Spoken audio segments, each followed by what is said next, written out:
Hello dear students, welcome to Manisha Verma Biology Tutorials.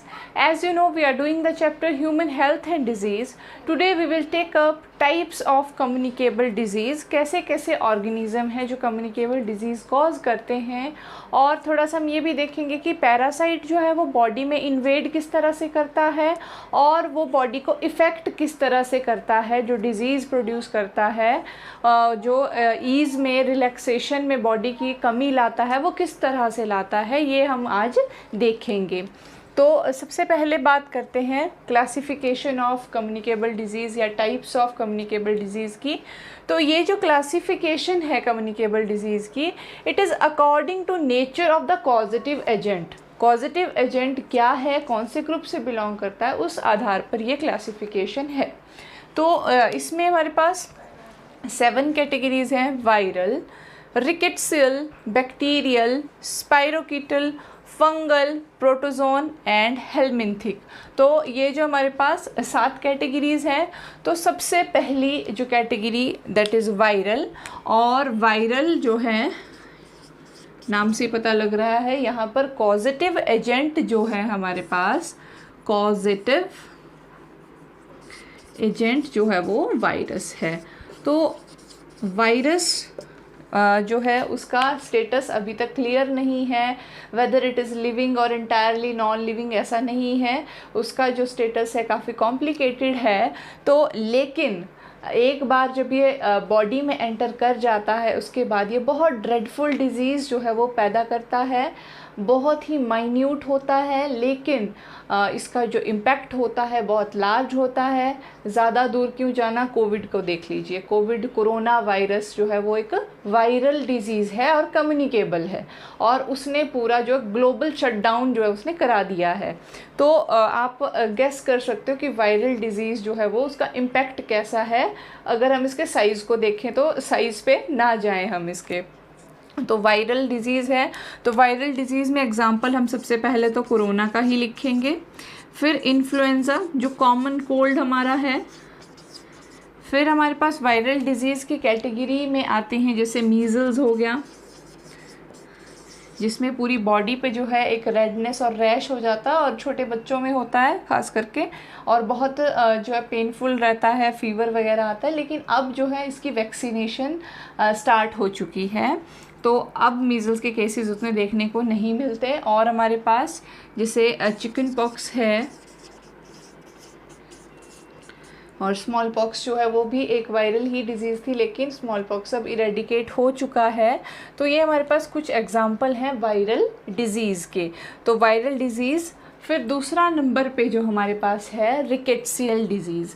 Rickettsial disease जो है एक group है हमारे पास ऑर्गेनिज्म का, रिकेट्सिया।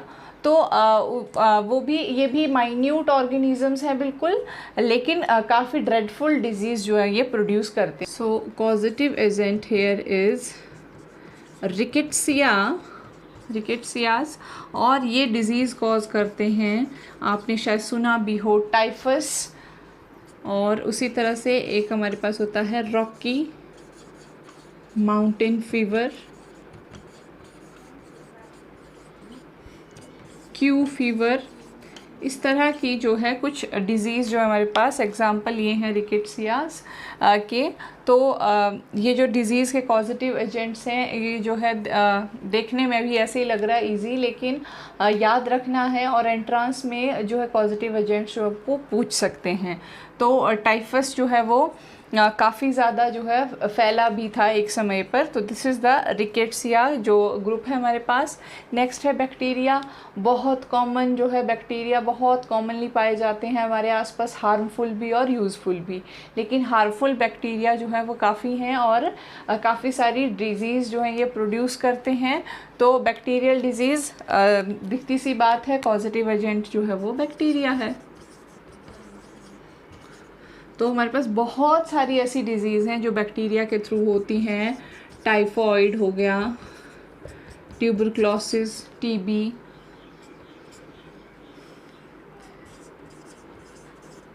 Pneumonia,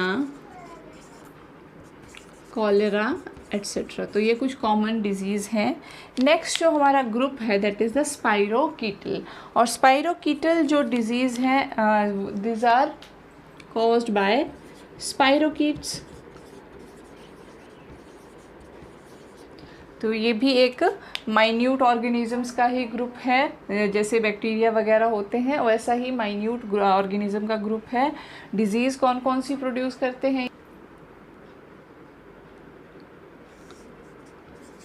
syphilis. तो फिर नेक्स्ट हमारे पास है फंगल। तो फंगल में फंगस, वेरियस जो फंजाई होते हैं उनसे ये डिजीज़ होती हैं। कुछ फंजाई हमारे पास हमें पता है एडिबल भी होती हैं, कुछ पॉइजनस होती हैं, और कुछ फंजाई जो है वो डिज़ीज़ कॉज करती हैं। तो इसमें कॉमन हमारे पास है एथलीट फुट, रिंगवॉर्म। तो ये हमारे पास कुछ कॉमन फंगल डिजीज़ हैं। तो एथलीट फुट, रिंगवॉर्म, इस तरह से जो हमारे पास क्वेश्चन आ जाता है कि एथलीट फुट डिजीज़ जो वो कौन कॉज करता है, तो फंजाई जो है उसको कॉज करता है। तो ये जो हमारे पास नेक्स्ट कैटेगरी है प्रोटोजोन्स की। तो प्रोटोजोन जो है हमारे पास यूनिसेलुलर यूकेरियोट्स। प्रोटोजोन की जो डिज़ीज़ है वो प्रोटोजोआ करेंगे। प्रोटोजोआ में हमारे पास कौन कौन से ऐसे आते हैं स्पेशल जो बहुत ड्रेडफुल डिज़ीज़ कॉज करते हैं? लेशमानिया का आपने पढ़ा होगा +1 में भी, लेशमानिया हो गया हमारे पास, ट्रिपैनोसोमा। इस तरह से बहुत सारे ऑर्गेनिज़म हमारे पास हैं जो डिज़ीज़ कॉज करते हैं। तो प्रोटोजोआ में सबसे ड्रेडफुल जैसे हमारे पास जिसका इलाज भी अभी नहीं है, मलेरिया हो गया। प्लाज्मोडियम वाइवेक्स जो है एक प्रोटोजोन है जो इस डिज़ीज़ को कॉज करता है। मलेरिया के बाद सेकंड हमारे पास आ गया स्लीपिंग सिकनेस। तो स्लीपिंग सिकनेस, तो इसमें क्या होता है, पर्सन जो बहुत डिज़ी फील करता है, उसे हरदम सोने का मन करता है, तो इस तरह से स्लीपिंग सिकनेस। तो ये कुछ डिसऑर्डर हैं, कालाजार जैसे कि कालाजार, ये सारी डिजीज़ जो है वो प्रोटोजोन्स कॉज करते हैं। तो कालाजार जो है it is caused by leishmania और sleeping sickness is caused by trypanosoma. तो इन डिज़ीज़ के बारे में, मलेरिया के बारे में एट्सेट्रा हम आगे भी डिटेल में पढ़ेंगे। फिर है हमारे पास हेलमिंथिक। तो हेलमिंथिक में जो कॉजेटिव एजेंट हमारे पास आएगा वो है हेलमिंथ। और हेलमिंथ में हम किनको इंक्लूड करते हैं, जो हम राउंड वर्म और फ्लैट वर्म कहते हैं, flat worm and round worm. तो ये हमारे पास इस कैटेगरी में आते हैं। और काफ़ी सारी जो डिज़ीज़ ये कॉज करते हैं। और हेलमिंथ जो जनरली डाइजेस्टिव ट्रैक में रिसाइड करते हैं और वहाँ पर होस्ट के प्री डाइजेस्टेड फूड मटेरियल पे ये रहते हैं। और कुछ हेलमिंथ जो है वो इंटेस्टाइनल वॉल में बोर करते हैं अपने शार्प कटिंग प्लेट से, टीथ नहीं कहूँगी मैं, प्लेट्स होती हैं वो, और उससे क्या होता है, ब्लीडिंग होती है, अल्सरेशन होती है और अनीमिया जैसी प्रॉब्लम्स जो है वो हो जाती हैं। तो एक भी हेलमिंथ अगर इंटेस्टाइन में है तो जो इंडिविजुअल है वो अनीमिक हो जाएगा। उस पर्सन को भूख बहुत लगेगी, खाना वो बहुत खाएगा, लेकिन उसके शरीर में जो है वो दिखेगा नहीं, वो सेहत जो है उसकी नहीं बनेगी। तो इस तरह से कुछ जो हमारे पास हेलमिंथिक डिज़ीज़ हैं, जैसे इंकाइलोस्टोमिएसिस,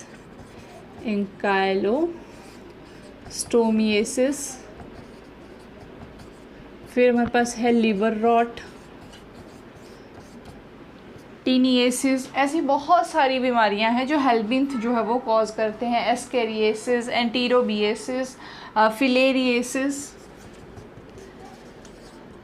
फिलेरिएसिस जिसको हम एलिफेंट फुट भी बोलते हैं। तो यहाँ पर इसमें क्या होता है, जो हमारे पास लिम्स हैं जैसे स्क्रोटम है या कुछ ऐसे रीजन्स होते हैं बॉडी के, वहाँ पे बहुत ज़्यादा लिम्फ एक्युमुलेट हो जाता है और बहुत ज़्यादा स्वेल हो जाते हैं वो रीजन्स। तो इस तरह से बहुत सारी हमारे पास जो आपको कम्युनिकेबल डिज़ीज़ के जो मैंने आपको कॉजेटिव एजेंट्स जो हैं वो बताए, और साथ में ही हमने इसकी क्लासिफिकेशन भी देखी। अब थोड़ा सा हम बात करेंगे कि कोई पैरासाइट जो होता है वो बॉडी को इफ़ेक्ट कैसे करता है। तो हम बात करेंगे कि पैथोजन जो डिज़ीज़ कॉज करता है वो किस तरह से कॉज करता है। तो या तो वो टिश्यू डैमेज करेगा या टॉक्सिन सिक्रीशन करेगा या दोनों चीज़ भी कर सकता है, ऐसा कुछ नहीं है। तो टिश्यू डैमेज, बहुत सारे बैक्टीरिया हमारे पास ऐसे होते हैं। फॉर एग्ज़ाम्पल अगर हम ट्यूबरक्लोसिस की ही बात करें तो उसमें क्या करता है, बैक्टीरिया जो है वो लंग की वॉल पे लेशंस प्रोड्यूस करता है। लेजन मीन्स छाले से प्रोड्यूस करता है। वो छाले जो है बाद में उनमें और इन्फेक्शन होता रहता है और लंग्स जो है पूरा जो है स्कार्ड हो जाता है। उसी तरह से कुछ बैक्टीरिया जो है वो हमारे इंटेस्टाइन में भी होते हैं, स्टमक में अल्सर प्रोड्यूस करते हैं। तो इस तरह से वो टिश्यू को डैमेज करते हैं। कैसे? अपनी सिक्रीशन से। तो जैसे या तो वो मूव करती बार या इस तरह से कुछ जो है, मान लीजिए एक जगह से वो दूसरी जगह पे जा रहे हैं टिश्यू में, उस समय पर भी वो क्या करते हैं, टिश्यू को डैमेज करते हैं, क्योंकि उनको जाने के लिए रास्ता चाहिए। तो इसलिए वो जो है अपनी सिक्रीशंस प्रोड्यूस करके क्या करते हैं, टिश्यू को डैमेज करते हुए आगे बढ़ते हैं। तो इसमें हमारे पास टिश्यू डैमेज की अगर हम बात करें, टिश्यू डैमेज के थ्रू ट्यूबरक्लोसिस हम इसमें ले सकते हैं। ट्यूबरक्लोसिस टिश्यू डैमेज इसमें होता है। फिर दूसरा हम स्टमक अल्सर्स भी इसमें ले सकते हैं। तो स्टमक अल्सर्स जो है वो एक बैक्टीरिया होता है हमारे पास, एच पायलोरी। तो इसके थ्रू जो है वो स्टमक अल्सर जो है वो मैक्सिमम होते हैं। तो टिश्यू डैमेज नाम से पता लग रहा है टिश्यू को डैमेज हो रहा है। दूसरा हमारे पास है टॉक्सिन सिक्रीशन।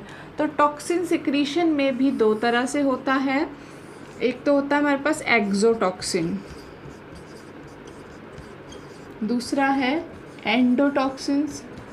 तो एक्सोटॉक्सिन में क्या होगा, जो भी हमारा कॉजेटिव एजेंट है डिजीज़ का, वो टॉक्सिन को प्रोड्यूस कर रहा है। वो टॉक्सिन जैसे ही बन रहा है, it is released as soon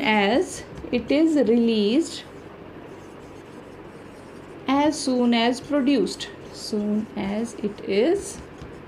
produced. जैसे ही ये प्रोड्यूस होती है वैसे ही ये रिलीज़ हो जाती है और डिज़ीज़ कॉज करती है, बॉडी में चेंजेस लाती है। तो ऐसा एग्जांपल हमारे पास होता है डिज़ीज़ बॉटुलिज्म में। बॉटुलिज्म हम किसको बोलते हैं, फूड पॉइजनिंग को। बॉटुलिज्म जो है हमारे पास एक बैक्टीरिया होता है क्लोस्ट्रीडियम। तो वो जब फूड में जो है, बासी खाना इसीलिए कहते हैं नहीं खाना चाहिए, जब वो फूड में चला जाता है तो एकदम से विक्टिम जो होता है उसको वॉमिटिंग स्टार्ट हो जाती है, डायरिया स्टार्ट हो जाता है और कुछ केसेस में जान तक चली जाती है। इतनी ख़तरनाक फूड पॉइजनिंग जो है वो होती है बॉटुलिज्म में। तो वहाँ पर इस तरह से एक्सोटॉक्सिन जो है वो रिलीज़ करता है। फिर दूसरा हमारे पास है एंडोटॉक्सिन। एंडोटॉक्सिन में क्या होता है, जो पॉजिटिव एजेंट है, फॉर एग्जांपल मान लीजिए बैक्टीरिया है, तो वो क्या करेगा, टॉक्सिन को अपने अंदर प्रोड्यूस करेगा और उसको एक्युमुलेट करता रहेगा, इकट्ठा करता रहेगा। कब? जब उसकी डेथ हो जाएगी, डेथ के बाद जब उसकी बॉडी डिसइंटीग्रेट होगी तब वो टॉक्सिन रिलीज़ होगी। तो एंडोटॉक्सिन में क्या होगा, toxin is produced and accumulated and released when bacteria die and disintegrate। तो जब ये डिसइंटीग्रेट होगा, मर जाएगा, तो उस समय पर ये टॉक्सिन जो है वो रिलीज़ होगी। तो ऐसा किस में होता है,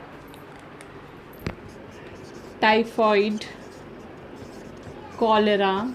तो ये कुछ कॉमन बीमारियों के एग्जांपल हैं जिसमें इस तरह से जो है वो पैथोजन जो है वो डिज़ीज़ कॉज करता है। या तो वो टिश्यू डैमेज करेगा या फिर टॉक्सिन रिलीज़ करेगा या